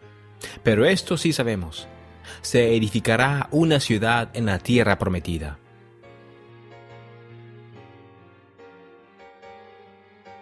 Como subtítulo: El Señor me prepara para la obra que Él desea que haga. Esto es correspondiente a Doctrina y Convenios, las secciones 32, 33 y 35. A continuación se leerá Doctrina y Convenios, sección 32. Y ahora, concerniente a mi siervo Parley P. Pratt, he aquí le digo: vivo yo, que es mi voluntad que declare mi evangelio y aprenda de mí, y sea manso y humilde de corazón. Y le he señalado que vaya con mis siervos Oliver Cowdery y Peter Whitmer hijo, al desierto entre los lamanitas. Y también irá con ellos Siba Peterson, y yo mismo los acompañaré y estaré entre ellos, y soy su intercesor ante el Padre, y nada prevalecerá en contra de ellos. Y observarán lo que está escrito y no dirán que han recibido ninguna otra revelación. y orarán siempre para que yo lo aclare a su entendimiento. Y darán oído a estas palabras sin liviandad, y yo los bendeciré. Amén. A continuación se leerá Doctrina y Convenios, sección 33. He aquí, os digo, mis siervos Ezra y Northrop, destapad vuestros oídos y escuchad la voz del Señor vuestro Dios, cuya palabra es viva y poderosa, más cortante que una espada de dos filos, que penetra hasta partir las coyunturas y los tuétanos, el alma y el espíritu, y discierne los pensamientos y las intenciones del corazón. Porque de cierto os digo que sois llamados a alzar vuestras voces como con el son de trompeta, para declarar mi evangelio a una generación corrupta y perversa. Porque he aquí, el campo blanco está ya para la siega, y es la hora 11ª, y la última vez que llamaré obreros a mi viña. Y se ha corrompido mi viña por completo, y no hay quien haga lo bueno salvo unos pocos. Y estos yerran en muchos casos a causa de las supercherías sacerdotales, porque todos tienen mentes corruptas. Y de cierto os digo, que he establecido esta iglesia y la he llamado del desierto. Y así reuniré a mis escogidos de los 4 extremos de la tierra, sí, a cuantos crean en mí y escuchen mi voz. Sí, de cierto os digo que el campo blanco está ya para la siega. Por tanto, meted vuestras hoces y cosechad con todo vuestro poder, mente y fuerza. Abrid vuestra boca y será llena, y seréis como Nefi el de antaño, que salió de Jerusalén al desierto. Sí, abrid vuestra boca sin cesar, y vuestras espaldas serán cargadas de gavillas, porque he aquí, estoy con vosotros. Sí, abrid vuestra boca y será llena, y decid, arrepentíos, y preparad la vía del Señor, y enderezad sus sendas, porque el reino de los cielos está cerca.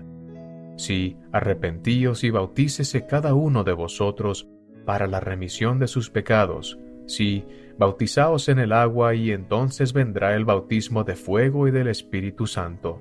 He aquí, de cierto os digo, este es mi evangelio. Y recordad que deberán tener fe en mí, o de ninguna manera podrán salvarse. Y sobre esta roca edificaré mi iglesia. Sí, sobre esta roca estáis edificados. Y si perseveráis, las puertas del infierno no prevalecerán contra vosotros.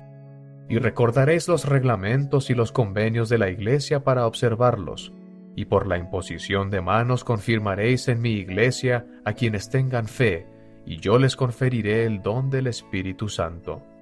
Y el libro de Mormón y las santas escrituras de mí proceden para vuestra instrucción, y el poder de mi Espíritu vivifica todas las cosas. Por lo tanto, sed fieles, orando siempre, llevando arregladas y encendidas vuestras lámparas, y una provisión de aceite, a fin de que estéis listos a la venida del esposo. Porque he aquí, de cierto os digo, que yo vengo pronto. Así sea. Amén. A continuación se leerá Doctrina y Convenios, sección 35. Escuchad la voz del Señor vuestro Dios, el Alfa y la Omega, el principio y el fin, cuya vía es un giro eterno, el mismo hoy que ayer y para siempre. Soy Jesucristo, el Hijo de Dios, que fui crucificado por los pecados del mundo, sí, por cuantos crean en mi nombre, a fin de que lleguen a ser hijos de Dios, uno en mí, como yo soy uno en el Padre, como el Padre es uno en mí, para que seamos uno. He aquí, de cierto le digo a mi siervo Sidney, he puesto mis ojos en ti y en tus obras, he oído tus oraciones y te he preparado para una obra mayor. Bendito eres, porque harás grandes cosas. He aquí, fuiste enviado como lo fue Juan, a fin de preparar la vía delante de mí y delante de Elías el profeta, que había de venir y no lo supiste. Bautizaste en el agua para arrepentimiento, pero no recibieron el Espíritu Santo. Pero ahora te doy el mandamiento de bautizar en agua y recibirán el Espíritu Santo por la imposición de manos, como lo hacían los antiguos apóstoles. Y acontecerá que se efectuará una obra grande en la tierra entre los gentiles, porque se manifestarán su insensatez y sus abominaciones ante los ojos de toda la gente.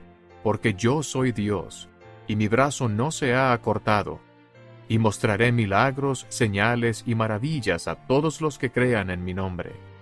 Y quienes pidan con fe en mi nombre, echarán fuera demonios, sanarán a los enfermos, harán que los ciegos reciban la vista, que los sordos oigan, los mudos hablen, y los cojos anden. Y pronto viene la hora en que se mostrarán grandes cosas a los hijos de los hombres.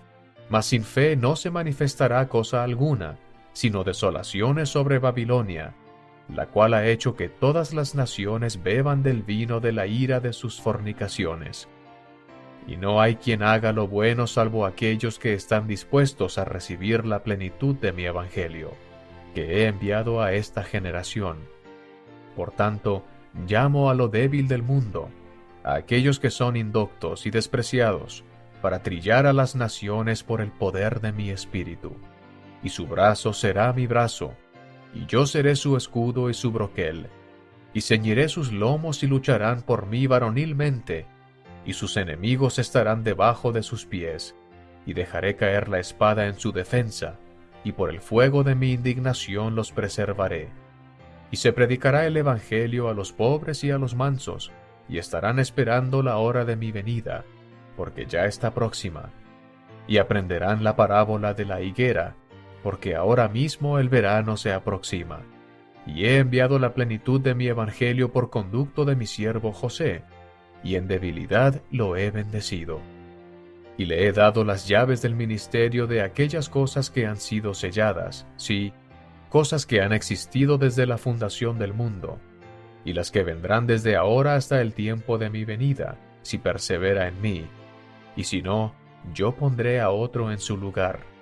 Por tanto, vela por él para que su fe no falte, y se concederá por el Consolador, el Espíritu Santo, que sabe todas las cosas. Y un mandamiento te doy, que escribas por él, y se darán las Escrituras tal como se hallan en mi propio seno, para la salvación de mis escogidos, porque oirán mi voz y me verán, y no estarán dormidos, y soportarán el día de mi venida, porque serán purificados tal como yo soy puro. Y ahora te digo, permanece con él y él viajará contigo, no lo abandones, y de seguro acontecerán estas cosas. Y cuando no estés escribiendo, he aquí, a él se le concederá profetizar, y tú predicarás mi evangelio y citarás a los santos profetas, para comprobar las palabras de él, según le sean dadas. Guardad todos los mandamientos y convenios que os ligan, y haré estremecer los cielos para vuestro beneficio. Y Satanás temblará, y Sión se regocijará sobre los collados y florecerá. E Israel será salvo en mi propio y debido tiempo, y será conducido por las llaves que he dado, para nunca más ser confundido. Alzad vuestros corazones y regocijaos. Vuestra redención se aproxima. No temáis, pequeña Grey. El reino es vuestro hasta que yo venga. He aquí, vengo pronto. Así sea. Amén. Estudiar la vida de las personas a las que se refieren estas secciones que acabamos de leer de Doctrina y Convenios podría ayudarle a reconocer cómo el Señor le está preparando a usted para su obra. Por ejemplo, usted podría leer acerca de la relación entre Parley P. Pratt y Sidney Rigdon en el artículo Voces de la Restauración, Primeros Conversos, el cual se leerá a continuación. Voces de la Restauración, Primeros Conversos. Incluso antes de que se organizara la Iglesia en abril de 1830, el Señor declaró: el campo blanco está ya para la siega. Doctrina y Convenios, sección 4, versículo 4. Esa declaración se hizo realidad en los meses que siguieron, ya que muchos que buscaban la verdad fueron guiados por el Espíritu de Dios a encontrar la iglesia restaurada de Jesucristo. Muchos de esos primeros conversos desempeñaron un papel decisivo en la colocación de los cimientos de la restauración, y los relatos de su conversión son valiosos para nosotros hoy en día. La fe que ellos demostraron es la misma fe que nosotros necesitamos para llegar a estar convertidos al Evangelio de Jesucristo. Abigail Calkins Leonard. Cuando Abigail Calkins Leonard tenía unos 35 años, quería ser perdonada de sus pecados. De vez en cuando leía la Biblia, y había personas de otras iglesias cristianas que la visitaban en su casa. Pero estaba confundida en cuanto a lo que diferenciaba a una iglesia de la otra. Una mañana, dijo ella, tomé mi Biblia y fui al bosque donde caí de rodillas. Ella oró fervientemente al Señor. Inmediatamente vi una visión, dijo, y las diferentes sectas pasaron una tras la otra ante mí, y una voz me llamó diciendo, estas se han edificado para obtener lucro. Luego, más allá pude ver una gran luz, y una voz de arriba dijo, levantaré a un pueblo, y me deleitaré en bendecirlo, y en que sea mío. Un poco tiempo después, Abigail escuchó sobre el Libro de Mormón. Aun cuando todavía no tenía un ejemplar, procuró saber la verdad de ese libro por el don y el poder del Espíritu Santo, e inmediatamente sintió su presencia. Cuando finalmente pudo leer el Libro de Mormón, estaba lista para recibirlo. Ella y su esposo Lyman fueron bautizados en 1831. Thomas B. Marsh. Cuando Thomas B. Marsh era un joven adulto, estudió la Biblia y se unió a una iglesia cristiana. Sin embargo, no se sentía satisfecho y finalmente se alejó de todas las iglesias. «Gozaba yo de una porción del espíritu de profecía», dijo él. «Y le dije a un líder religioso que yo esperaba que surgiera una nueva iglesia, la cual tendría la verdad en su pureza». Al poco tiempo, después de eso, Thomas tuvo una impresión espiritual de abandonar su casa en Boston, Massachusetts, y viajar hacia el oeste. Después de pasar 3 meses en el oeste del estado de Nueva York sin encontrar lo que estaba buscando, inició su viaje de regreso a casa. Por el camino, una mujer le preguntó a Thomas si había escuchado en cuanto al libro de oro que encontró un joven llamado José Smith. Cautivado por esa idea, Thomas inmediatamente viajó a Palmira y se reunió con Martin Harris en la imprenta, justo cuando las primeras 16 páginas del Libro de Mormón se acababan de imprimir.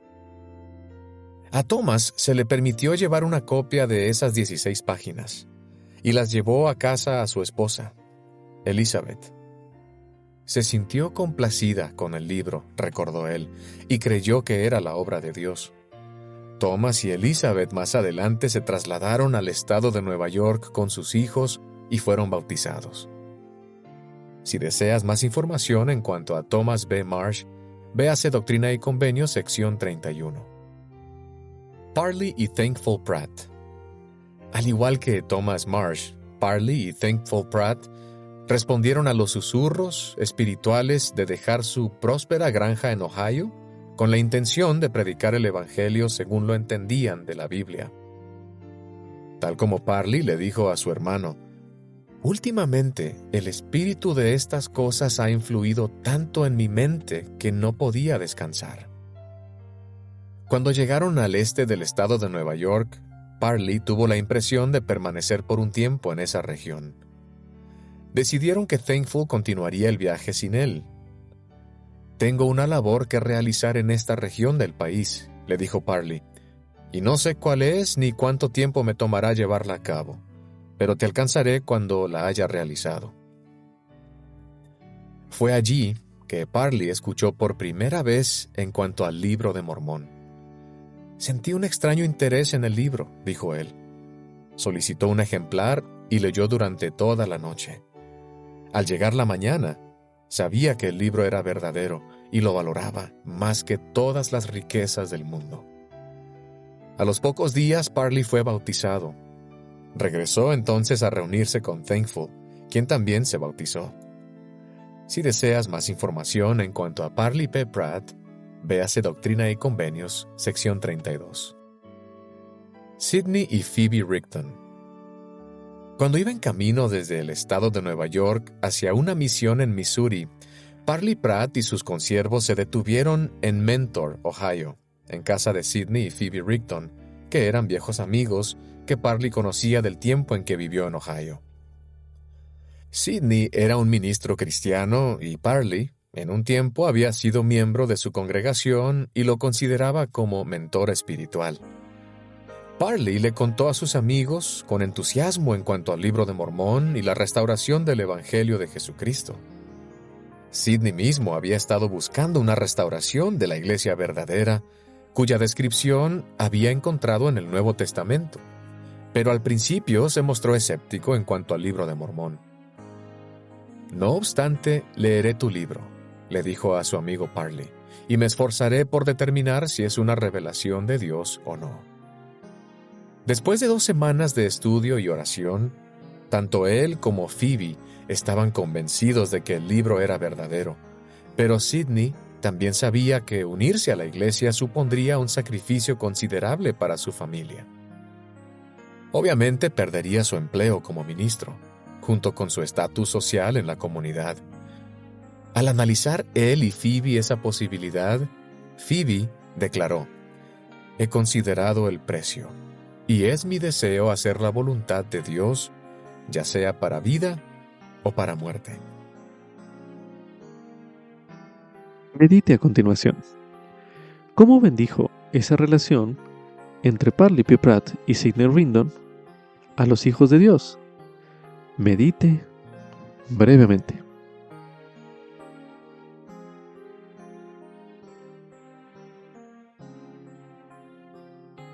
Aquí le presento otro ejemplo.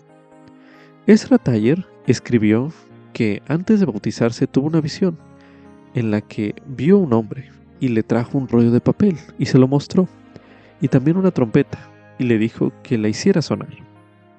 Taller le dijo que nunca había tocado una trompeta. Esa persona le dijo: «Tú puedes, inténtalo», y emitió el sonido más hermoso que jamás había escuchado. Cuando José Smith recibió posteriormente una revelación dirigida a Ezra Taller y Norwood Sweet, la cual ahora se conoce como la sección 33 de Doctrina y Convenios, Ezra interpretó que la revelación era el rollo de papel de su visión. Medite a continuación. ¿De qué manera estaba preparando el Señor a Ezra para la misión que le encomendó en esa sección de Doctrina y Convenios? Medite brevemente.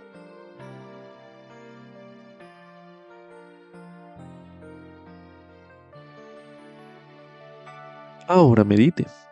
¿Qué evidencia ve usted de que la mano del Señor estaba en la vida de esos primeros miembros de la iglesia? Medite brevemente.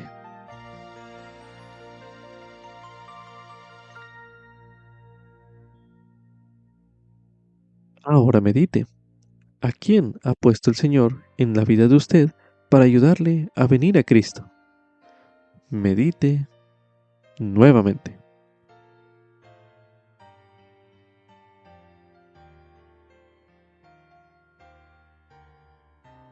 Ahora medite. ¿Cómo le prepara Él, es decir, el Señor, para bendecir a otros mediante su fidelidad, amor o invitación de usted? Medite una última vez en este bloque de lectura.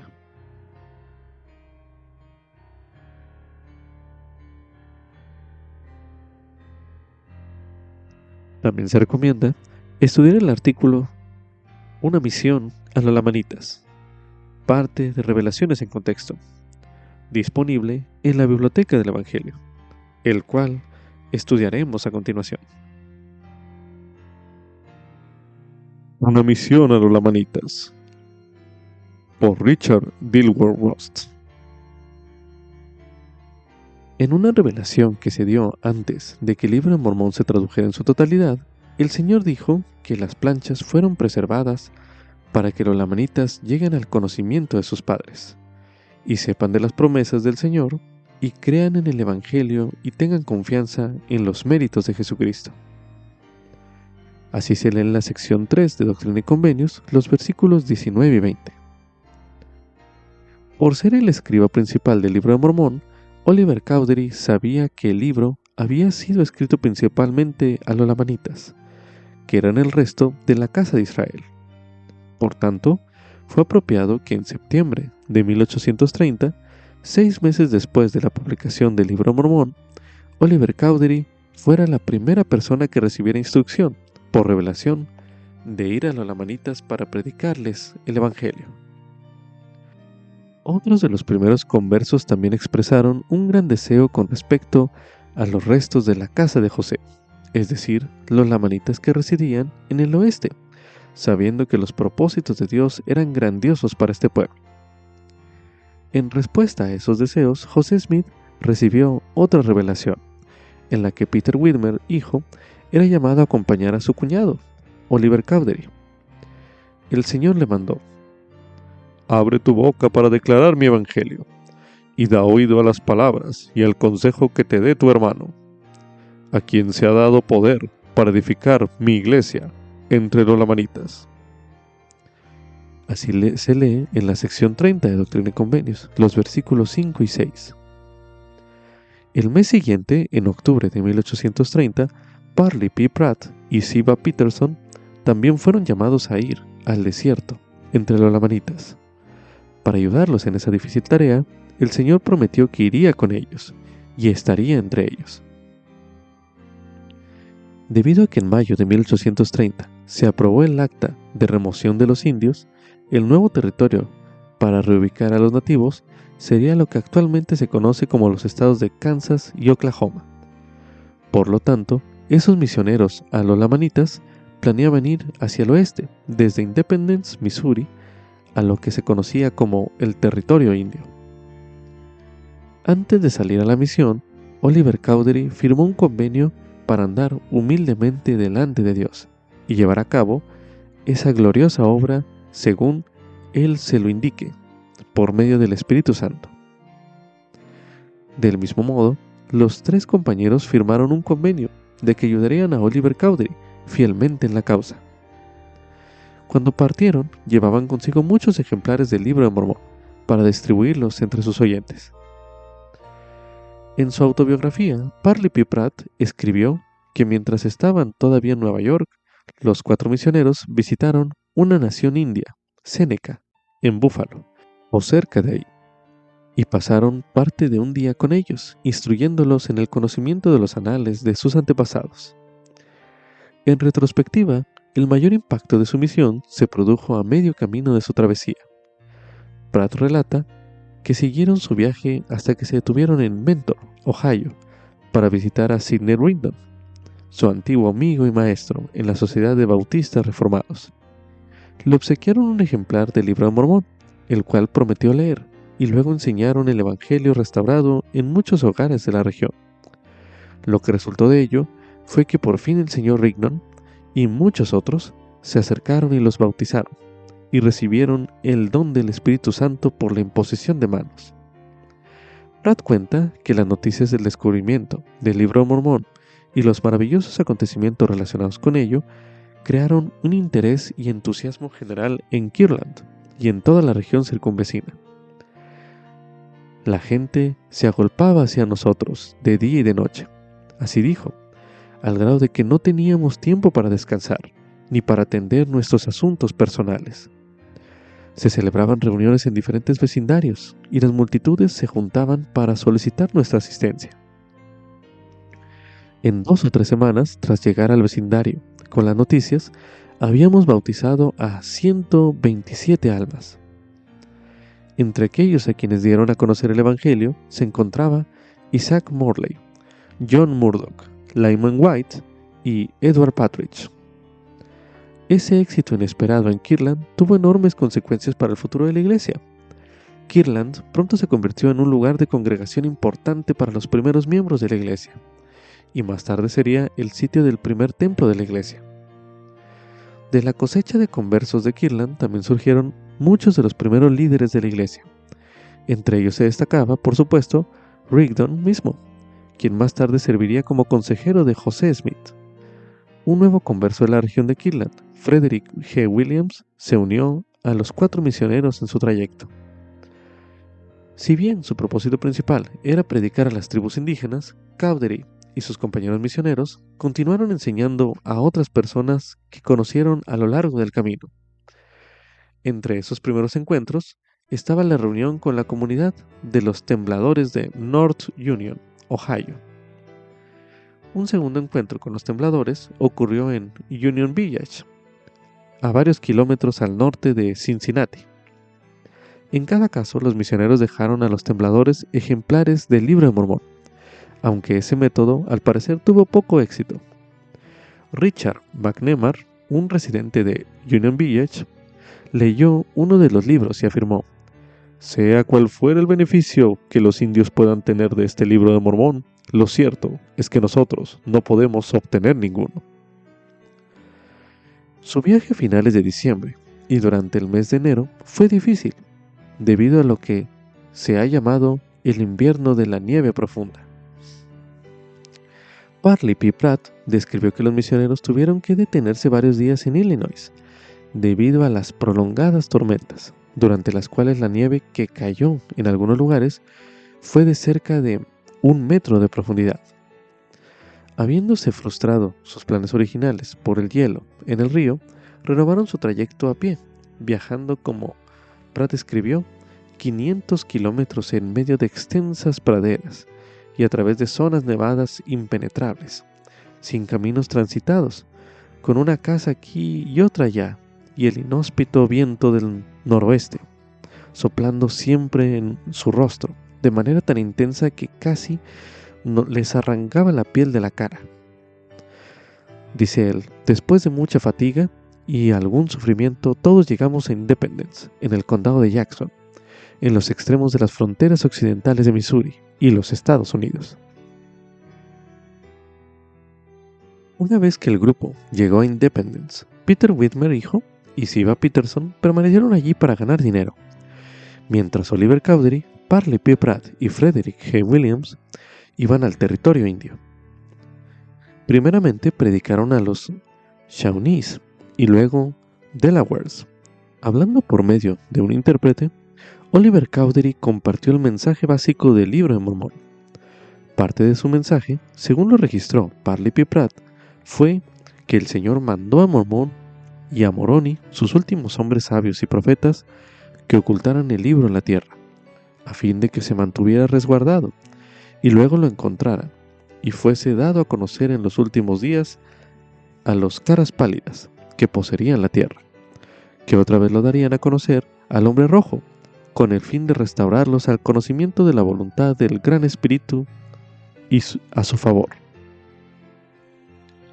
Los indios de Delaware eran receptivos, y el jefe pidió que los misioneros regresaran en la primavera, cuando «ustedes nos leerán y nos enseñarán más sobre el libro de nuestros padres y de la voluntad del Gran Espíritu». Sin embargo, a causa de una orden de un agente federal, los misioneros fueron expulsados del territorio indio. Al no poder obtener autorización de William Clark, el superintendente de asuntos indígenas de la región, a los misioneros ya no se les permitió hacer proselitismo en el territorio indio. A pesar de haber terminado así la misión lamanita, esta había servido para trazar el curso que seguiría la iglesia naciente durante la siguiente década. Los misioneros habían establecido la iglesia en la región de Kirtland y prepararon el camino para que José Smith fuera a Ohio a principios de 1831, y luego se pidió a los santos del este que también se trasladaran allá. Más adelante, en 1831, José mismo viajó al condado de Jackson, donde señaló la ubicación de la Nueva Jerusalén, y el 3 de agosto de 1831, cerca del Tribunal de Independence, puso la piedra angular del templo. Fin del artículo. como subtítulo: Si edifico mi vida sobre el Evangelio del Salvador, no caeré. Esto es correspondiente a Doctrina y Convenios, en la sección 33, los versículos del 12 al 18, los cuales se leerán a continuación. He aquí, de cierto os digo, este es mi evangelio, y recordad que deberán tener fe en mí, o de ninguna manera podrán salvarse. Y sobre esta roca edificaré mi iglesia, sí, sobre esta roca estáis edificados, y si perseveráis, las puertas del infierno no prevalecerán contra vosotros. Y recordaréis los reglamentos y los convenios de la iglesia para observarlos, y por la imposición de manos confirmaréis en mi iglesia a quienes tengan fe, y yo les conferiré el don del Espíritu Santo. Y el libro de Mormón y las santas escrituras de mí proceden para vuestra instrucción, y el poder de mi Espíritu vivifica todas las cosas. Por lo tanto, sed fieles, orando siempre, llevando arregladas y encendidas vuestras lámparas, y una provisión de aceite, a fin de que estéis listos a la venida del esposo. Porque he aquí, de cierto os digo que yo vengo pronto. Así sea. Amén. La sección 33 de Doctrina y Convenios estaba dirigida a Northrop Sweet y a Ezra Taylor, dos nuevos miembros de la iglesia. Northrop abandonó la iglesia poco después de que se diera esa revelación. Ezra prestó servicio fielmente por una temporada, pero con el tiempo también se alejó. Leer sobre ellos en esta sección podría inspirarle a usted a considerar cuán firmemente está edificado sobre la roca del Evangelio. Medite a continuación. ¿Qué verdades contenidas en estos versículos podrían ayudarle a usted a permanecer fiel al Salvador? Medite una última vez en este bloque de lectura.